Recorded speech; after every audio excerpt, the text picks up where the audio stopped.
I've been into video games since the 80s, and my YouTube channel has been mostly dedicated to my love of them from then to now. Throughout the years, I have struggled with the concept of collecting though. There have been times where I felt great about the idea and times where I felt kind of weird about it. What does collecting video games accomplish? What do I get out of it? This could apply to anything someone collects, but why do we do it? Is it the fun? I mean, sometimes it can be a pretty cool adventure going out and trying to find things to add to your collection, but it can also be an unhealthy addiction for some, or develop into that. For me, it has teetered on the line of, hey, I like games and collect, to a pointless obsession. In the end, we're all different and do things for different reasons. I'm only speaking on my own perception and experiences today, so really no reason to take offense, as I'm not speaking directly at you individually. Obviously, just sharing some of my thoughts. I mean, do what makes you happy. If collecting makes you happy, cool, I get it. Like, I struggle with criticism of large collections of games people have, because really, we don't know these people personally most of the time. We don't know why they do it or what their end goal really is. Some think passing down their treasures to their kids could be beneficial, maybe worth tons of money down the road. Maybe some collect with the thought they're preserving history, perhaps their own gaming history. Maybe some want to make a museum of dusty boxes and cartridges. I don't know. Maybe some go into it with the expectation that they will play what they buy. Some just collect specific things. Some gotta have them all. To each their own, really. But I think of the criticism I see people have towards collectors, including my own criticisms I've had towards some, instances of collecting, in the past. Obviously, we can change our opinions and thoughts occasionally. It happens. But I did start to think, what's so different with a nicely organized collection of retro games that no one plays and just stares at versus someone having a shitload of books on a shelf that they don't read? Really, not much a difference when I think about it. Both are used for similar things, if used at all anyway. I mean, we utilize both of them with our hands, eyes, and brains, just different formats. Books, on one hand, though, don't rely on another item to be used, where games typically, require hardware and controllers, but I still think it's very similar. And I don't really hear too many people who collect books getting criticized. I don't know. Maybe it's just not something I'm aware of. But, when it comes to an unhealthy obsession, I think of when people cause harm to themselves or others. Like, there's a negative impact. If you cannot feed your kids or pay the light bill because you're stalking eBay listings, bidding on ass tons of games, that's a problem. But I've also seen some people use collecting, video games or anything really, as a way to cope. I probably have been guilty of this at times in my life. I mean, I gotta be honest here.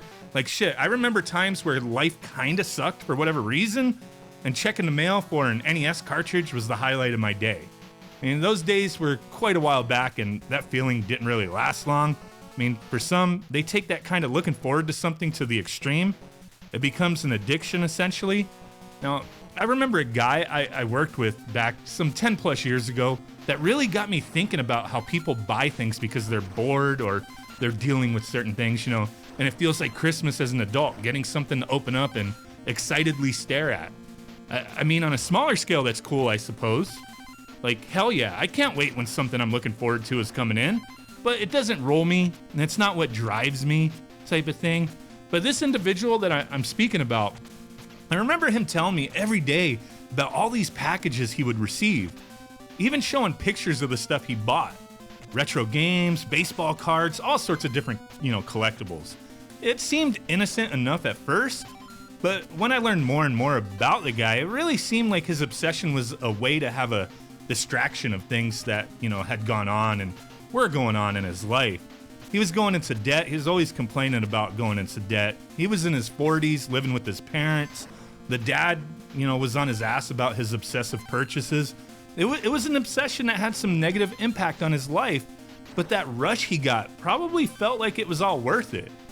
This isn't really assumptions I'm making about the guy, as I gathered all this from, him opening up and talking to me about different things and, why he collected. He knew his collecting was being used to have something to look forward to. I mean, he was a good dude that had some bad things happen to him, and, I really feel it affected his impulsive collecting, and it was an unhealthy obsession. This is something I think about a lot. If I'm buying something just to say I have it, what's the real point? Why am I doing that? Is it an investment? Sure, it could be, but realistically, there's probably better things to invest in. So ultimately, even though I don't feel like I have a collecting problem, I have been trying to be more conscious of what and why I am buying things.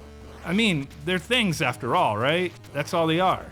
Now, there have been 2 times in recent years where I cleared out large portions of my retro game collection and some other stuff, due to some extreme financial hardship. And one time was fairly recent. And, after everything had been said and done and my collection of plastic thinned out, I actually felt pretty good about it. I collected games, but never fancied myself a hardcore collector. Typically, only bought stuff I wanted to play, or thought I was gonna play, or had, games that I had growing up type of thing. But ultimately, it was about access. I wanted access to all that stuff. Nostalgia's a bitch. But over time, my thoughts on certain things has changed. Some stuff I owned, didn't really care as much about as I thought, so it's gone. Not everything, but the stuff that didn't spark joy. Things I can easily live without and not regret getting rid of. I started this channel as an extension of my real life adventures into finding ways to play old games, getting back into retro gaming, right? Emulation was where my start on YouTube was and how I got into old school games even before I started a YouTube channel. With emulation, I appreciate the easy access. I mean, things with emulation and other, ways to play these retro games continually evolve. And with emulation, it is a nice way to play some games here and there without going broke or being buried alive type of thing. I cannot deny that physically having a cartridge, popping it into a console isn't like its own experience. It just, it brings back memories. It's a big part of it to me. But also, for me personally, there has to be a middle ground. Only select games that I pretty much cherish need to be in my collection. The rest can be emulated or played off a flash cart. I mean, who even has the time to play everything you have access to anyway? So it kind of helps me focus my time and narrow down things I really want to play. As I've gotten older, priorities have changed.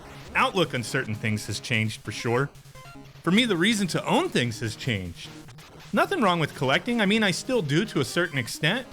But I think it's nice to take a step back occasionally and look at what surrounds us and why. This could be applied to many different things, not just these plastic objects that we collect.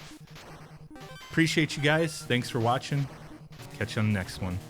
Bye.